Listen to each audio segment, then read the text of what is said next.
भारत के प्रधानमंत्री नरेंद्र मोदी जी का एक अनाउंसमेंट हुआ है कि पाकिस्तान पर किए गए हमले के बाद प्रत्येक बिहार के नहीं पूरे देश में सिंदूर प्रत्येक घर में भेजा जाएगा।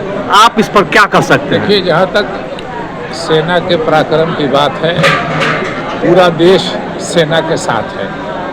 लेकिन अगर कोई भी व्यक्ति इस पर राजनीति करता है, वोट मांगता है, तो मैं समझता हूँ कि ये न सेना के सम्मान के लिए ठीक है। सेना ने जो पराक्रम किया, पूरा देश एक मत से सेना के साथ है। यहाँ तक कि आपने देखा होगा कि सारे भेदभाव भुला के सभी पार्टियों के लोग साथ हैं। लेकिन अगर कोई भी, मैं भाजपा ही नहीं और प्रधानमंत्री ही नहीं बोलता हूँ, कोई भी अगर सेना के पराक्रम के नाम पे वोट मांगने जाता है गांव में, तो मैं समझता हूँ कि ये दुर्भाग्यपूर्ण है। तो राजनीतिक माहौल तो बनते जा रहा है। अभी जो आदेश हुआ है प्रत्येक कार्यकर्ता को कि प्रत्येक घर में जाके सिंदूर भेजो और कहो कि देश में प्रधानमंत्री बहुत बड़ा काम किए हैं, तो राजनीतिक बात तो है नहीं इस पर। देखिए, भारत के लोग बहुत परिपक्व हैं। आप याद कीजिए कि पिछले चुनाव में 24 में नारा क्या था, 400 पार। जनता ने पहचाना तो कहाँ पहुँचा दिया।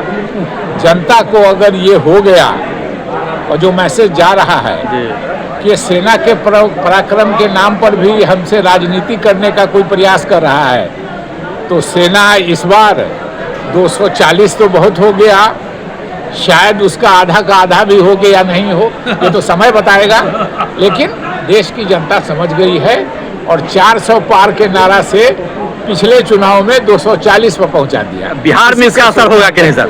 बिहार का चुनाव नजदीक है। देखिए, बिहार के लोग बहुत परिपक्व हैं। बिहार के सारे लोग एक साथ सेना के साथ खड़े थे। सारा देश, जात, धर्म, समाज सब इकट्ठा होके सेना के पराक्रम को वाह वाह कर रहा है। लेकिन अगर सेना के पराक्रम के नाम पर कोई राजनीतिक दल वोट मांगता है, तो देश के लोग भी इसको अच्छा नहीं समझेंगे और बिहार के लोग भी इसको अच्छा नहीं समझेंगे। बिहार में कांग्रेस की क्या स्थिति रहेगी सर चुनाव का?